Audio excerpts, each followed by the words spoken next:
Oke, Ibu permisi, namanya siapa ya Ibu? Nama saya Sahliana Sari, biasanya dipanggil Sahlia. Tuh. Kalau boleh tahu usahanya itu dari tahun berapa? Latar belakangnya gimana gitu? Usaha saya tuh 2016 saya bikinnya. Sebelumnya memang basicnya saya kesehatan. 5 tahun saya kerja jadi bidan, terus habis itu karena punya anak yang kedua itu karena harus PP Surabaya Gresik, jadinya kayak resiko ya karena shift juga, akhirnya memutuskan untuk resign gitu. Sebelumnya juga sudah mulai belajar bisnis selain kuliner sih, sebelumnya kayak fashion gitu, terus apa jahit menjahit kayak konti kuliner ini. Kalau boleh tahu pendidikannya dulu ambilnya kesehatan juga berarti? Iya, D3 kebidanan. Iya. Jadi makin kesini makin ada kayak jalannya, kayak chemistry-nya, karena kalau dulu bidan itu kan ngurusin anak sama ibu ya. Nah sekarang itu 2 tahun belakangan ini tuh saya ini tertarik sama catering anak-anak sekolah sama catering kesehatan. Jadi kalau saya sudah kerja sama sekolah-sekolah yang ada di Gresik, lebih lagi kayak di GKB, ada beberapa sekolah itu memperhatikan gizi anak-anak sekolah. Terus ada catering kesehatan juga, menu sehat itu kerjasama juga dengan dari perusahaan instansi. Gitu sih. Kalau boleh tahu sekarang total pegawainya ada berapa? Sekarang ada 10. Itu 10. proses Nah, kalau rekrutannya? merekrutnya itu karena kan ini kan apa ya? Karena mungkin gaji yang saya tawarkan tidak terlalu tinggi ya. Kalau menurut saya sih, karena berbanding dengan UMR. Jadi saya nggak menerapkan yang terlalu ribet sih untuk mencari pegawai. Pokoknya kalau orangnya itu punya semangat, bisa kerja dalam tim, bisa bekerja sama dengan saya juga, itu sih saya amati dulu sebulan gitu, nanti baru saya bisa memutuskan dia ikut jadi karyawan tetap atau tidak. Tapi kalau untuk masalah baking, saya ada minimal kerja di usaha apa bidang yang itu tadi, bakery itu tadi. Nah ini saya juga dapat yang udah punya 5 tahun pengalaman kerja di dunia bakery itu. Jadi ada tingkatannya sih di pegawai di tempat saya itu, kan ada kayak kepala kokinya, ada bakernya, terus ada helpernya, kayak gitu sih. Berarti struktur organisasinya Iya. Jadi kayak penggajian juga berbeda-beda gitu. Iya, jadi kayak pendidikannya juga apa gitu juga sih. Kebetulan juga ada yang S1 teknik pangan. Jadi situ ngawasin juga ya cara pengelolaan makanan, kayak gitu sih lebihnya. Terus bagaimana kalau boleh tahu sistem pembayaran gaji insentif tuh gimana ya? Kalau saya pembayarannya bulanan gitu. Tapi saya menerapkan ada lembur. Jadi untuk gaji pokoknya itu 9 jam kerja, lebih dari 9 jam kerja itu saya menghitungnya lembur. Gitu. Jadi nanti kan karena catering ini jam 5 sudah harus kirim. Jadi mereka kerjanya itu mulai jam 12 malam kayak gitu. Jadi kalau misalkan nggak ikut, nggak bisa halangan, nggak bisa lembur, nggak masalah sih. Kalau misalkan waktunya disesuaikan dengan orderan gitu aja. Kalau misalkan orderannya pas lagi banyak, otomatis semua tim harus masuk. Kalau misalkan orderannya lagi nggak seberapa banyak, misal ada yang izin, ya kita izinin sih. Berarti jam kerjanya bukan shift ya? Enggak sih. Cuman memang ada yang tidur di sini, ada yang di luar sini. Jadi kalau tidur di sini saya wajibkan jam 12 itu sudah mulai kerja. Tapi kalau di luar sini itu mereka jam 4 udah harus datang semua gitu. Jadi selain gaji pokok ada juga ada lembur gitu. Kalau misal setiap tahun kan ada hari-hari besar gitu, ada tunjangan hari ada raya, sih gitu. ada kebetulan semuanya muslim ya, jadi pas waktu lebaran ya itu saya memberikan THR, terus ada bingkisan juga karena produksi kue kering ya, hampers juga kayak gitulah kurang lebihnya. Kalau saat rekrutmen karyawan Mm-mm. pertama gitu ada training awal gitu ya Bu? Kalau training awal itu mungkin saya cuman cukup ngelihat dia sih kerja awal gitu kayak gimana, dia tanggap nggak sih, terus punya inisiatif nggak sih harus mengerjakan, nggak perlu disuruh, kan ada sih tipikal orang yang harus disuruh, ada yang sudah punya inisiatif gitu kan. Terus habis itu Eee, terus saya ngamatin pegawai saya satu persatu. Misalkan yang muda gitu, saya kasih tantangan, "Kamu berani nggak saya tantang? Kamu mau naik gaji nggak? Kamu suka apa sih? Memasak apa baking?" Gitu.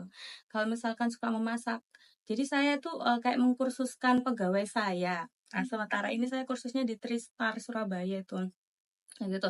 Jadi kalau misalkan mereka suka baking, ya pertama saya ajarin dulu.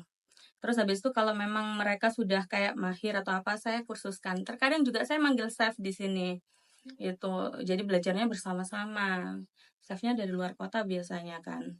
Seperti itu. Tapi kalau misalnya ada juga sih anak-anak muda yang mentalnya udah aku gini aja gitu. Jadi kayak sudah malas mikir atau apa kayak gitu. Ya sudah, mungkin dia cukup jadi helper aja.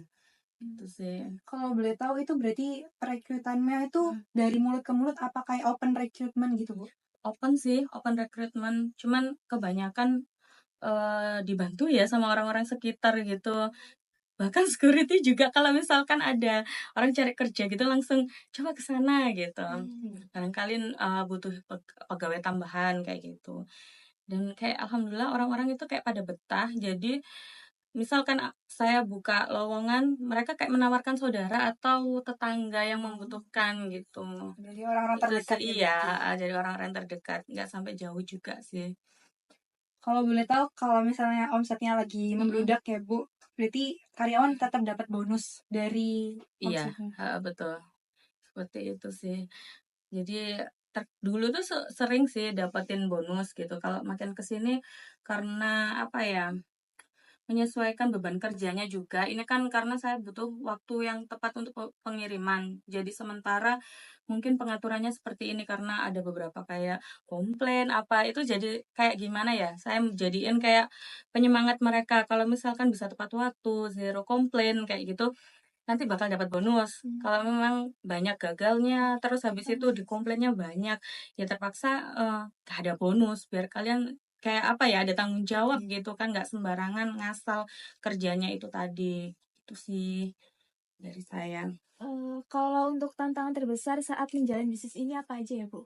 Apakah ada? Ini sih, karena kan kita kan kerjanya bareng instansi ya.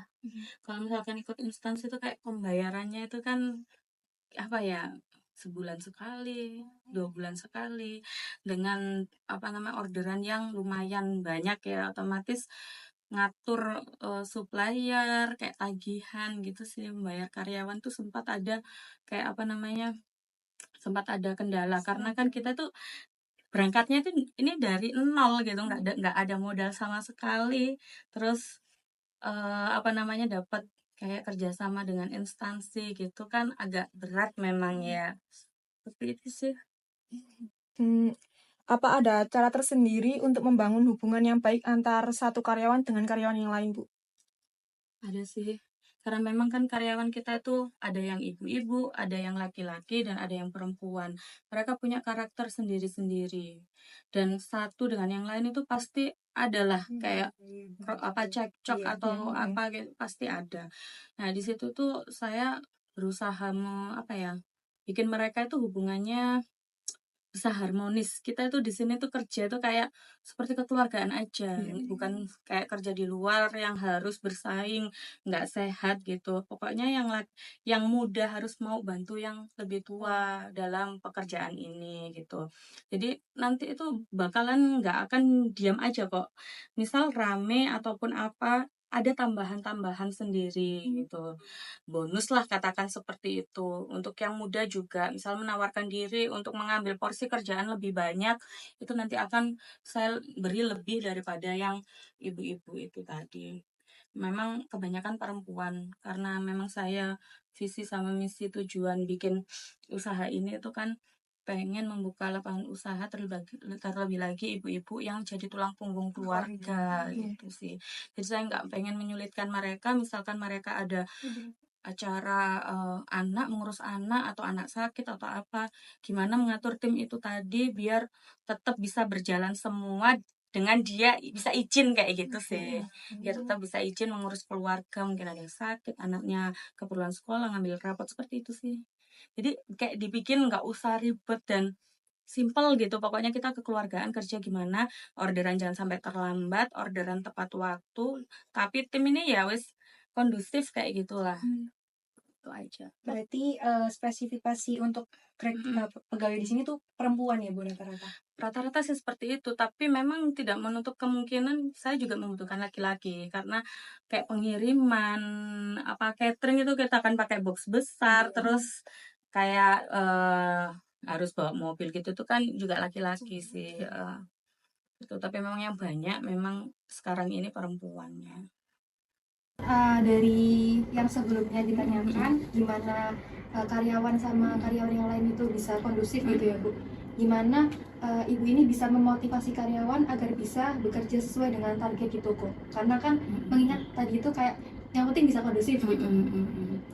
Untuk spesifiknya mungkin gimana gitu? Kalau saya sih gini, selama anak-anak itu tadi bisa saya semangati, saya ajak lari gitu. Saya kan bilang kayak gini, ayo semangat dong, masa kamu mau kerja kayak gini-gini doang, kamu nggak kepengen tak bisa lebih dari ini gitu. Bahkan saya juga, misalkan ada anak pegawai saya itu yang masih pengen kuliah, saya memfasilitasi juga. Cuman kan terkadang mereka itu harus terbentur dengan kepentingannya mereka gitu, entah udah kerepotan ngasih keluarganya atau apa gitu kan. Terus habis itu andai kata kalian pintar di sini, ayo kita bikin cabang, bantuin aku tuh selalu memotivasi kayak gitu. Habis ini kan kalian menikah, pasti kan ya nggak mau toh gaji segini-segini aja, bantuin aku, kalau aku dapat omset makin banyak pasti gaji nggak akan segini-segini aja, setiap tahun nanti akan bertambah gaji itu. Tapi harapan saya dengan saya menaikkan gaji kalian, saya maunya dapat lebih juga dari kalian itu. Jadi kerja nggak maunya seperti ini aja gitu. Itu sih. Kalau memang memotivasi orang yang lebih usia ya, kayak ibu-ibu yang sudah umur, kan ada yang umur 60, ada yang umur 50. Kalau yang umur-umur sekian itu gak bisa ya disemangatin. Pasti saya cuman sekedar mengayomi mereka. Misalkan mereka sakit, saya merawat ya, bawa ke klinik atau apa kayak gitu sih. Kalau saya lebih memotivasinya yang lebih muda-muda itu aja sih. Tapi memang orang itu berbeda, ada yang punya semangat lebih, ada yang memang udah aku gini aja gitu. Jadi ya kalau yang seperti itu sudah nggak bisa nggak bisa dimotivasi. Iya, jadi yang bisa saya pegang itu aja, yang saya upayakan untuk dibina. Dan harapan saya kan usaha ini nggak hanya di sini gitu, entah pengen buat cabang di mana, dan mereka lah pion-pion yang akan saya taruh itu, harapannya kayak gitu sih. Jadi alhamdulillah mereka termotivasi, jadi kayak nurut. Jadi saya dibantu dengan kreativitasnya mereka, terus ada saran-saran ide-ide kayak gitu-gitu, membantu usaha saya lebih besar lagi kayak gitu harapannya. Oke, terus mungkin dari Ibu sendiri kan pengennya usaha ini bisa berkembang lebih lanjut ya. Itu dari Ibu sendiri punya target nggak, kayak berapa tahun sih mau bisa menuju perkembangan itu tadi? Kalau sementara ini saya nggak ada target sih Mbak, karena memang orang usaha itu ada ujiannya ya. Memang saya merintisnya mulai dari 2016 melalui offline dan online. Tapi saya bekerja sama dengan instansi itu adalah 2 tahun belakangan ini. Dan untuk mempertahankan 2 tahun ini memang harus ada tanggungan-tanggungan yang saya selesaikan yang lalu-lalu. Jadi saya nggak berani berharap banyak. Tapi memang saya targetnya tahun ini kayak tanggungan saya yang lalu-lalu itu udah selesai, harus selesai, karena saya harus memikirkan ekspansi usaha ini lagi, seperti itu. Jadi untuk tahun ini ya seperti ini dulu, dengan bisa bertahan seperti ini saya sudah alhamdulillah, karena sempat karena ujian-ujian seperti itu mau nutup usaha ini tuh ada. Itu waktu tahun berapa? Tahun kemarin, akhir-akhir tahun kemarin itu saya sudah nggak bisa lah mempertahankan usaha ini, bukan karena orderan nggak ada, bukan, karena memang ada masalah pribadi ya dalam usaha saya ini yang tidak bisa saya bagikan seperti itu, sehingga saya bilang udah aku tutup aja ya usaha ini, kayaknya aku nggak bisa deh bertahan, bilang gitu. Terus mereka jangan Bun, nanti saya gimana gitu. Mereka tuh begitu loyalnya pegawai saya sama saya itu, sehingga pernah gaji itu saya angsur, saya cicil. Dulu awalnya itu 2 minggu sekali saya memberikan gaji mereka, tapi beberapa bulan belakangan ini itu saya gaji mereka akhir bulan, tapi itu pun saya angsur. Tapi mereka alhamdulillahnya nggak keberatan gitu loh. Itu yang jadi semangat saya. Ya sudah kalau gitu tak bertahan dulu, insya Allah tahun ini akan lebih baik daripada kemarin, saya bilang gitu. Iya pun enggak apa-apa, kita semua tetap di sini bantuin karena pengennya ini semakin besar, nggak mau ditutup pokoknya gitu. Yes, alhamdulillah punya pegawai bagi saya soalnya aset yang sangat penting yang bisa saya pertahankan, itu aja. Ingin melebarkan usahanya seperti apa atau mau tetap di bakery ini tadi? Karena saya itu basicnya juga ada kesehatan ya. Saya tuh masih kepengen loh jadi bidan itu. Lanjutkan. Masih kepengen sekolah S1, S2 kebidanan karena pengennya tuh jadi dosen juga gitu. Dan ini yang rencana yang paling terdekat adalah pengen kuliah. Kuliah itu ya kayak ambil SEF gitu ya. Tapi kebetulan di sini tuh adanya di Malang paling dekat itu. Nah, saya belum bisa meninggalkan anak-anak gitu karena anak-anak saya kan masih kecil. Jadi kayaknya nggak mungkin harus cari gimana kampus yang bisa untuk ibu-ibu macam saya gitu kan. Terus saya pengennya ini usaha ini kan semakin besar pengennya. Kalau misalkan ikut instansi-instansi tertentu itu ada modal, titik modal yang harus dipenuhi dan itu jumlahnya itu nggak sedikit gitu. Mungkin ya pengennya ke sana semakin melebar untuk mencakup semua catering perusahaan dan sekolah yang ada di Gresik inilah. Terus saya juga pengen punya sekolah akademi untuk anak-anak kecil gitu. Jadi anak-anak mulai SD, SMP itu dikenalkan jiwa-jiwa entrepreneur kayak pengusaha gitu. Kayak sekolah-sekolah di GKB itu kan sudah mulai entrepreneur day. Mereka diajari kayak jualan, bukan hanya sekedar jualan kan. Mereka itu kayak di dalam jiwanya sudah ditanamkan jiwa-jiwa pengusaha kayak gitu. Saya pengen sekali, sempat saya membuka cooking class untuk beberapa batch di sini. Dan itu memang peminatnya banyak sekali gitu. Cuman karena di sini saya tuh semua pusatnya itu kan di saya, pengaturan manajemennya, marketingnya, adminnya, akuntan, kayak semuanya kan saya. Jadi di sini tuh belum ada konsultan juga gitu. Jadi kayaknya saya terlalu berat deh kalau harus memikirkan itu semua sendiri gitu. Jadi mungkin nanti pelan-pelan dan nunggu modalnya juga untuk membuat istilahnya kayak akademisi untuk memasak itu tadi untuk anak-anak itu, menumbuhkan jiwa entrepreneurnya itu. Dan masih kepengen juga punya tempat praktek ya semacam-macam kayak gitu sih. Masih banyak sekali, masih tinggi sekali cita-citanya. Jadi walaupun sudah umur tapi masih punya Ambisi buat. iya cita-cita lah. Ini kira-kira dari kita sendiri boleh buat visit ke tempat Boleh, monggo. ya?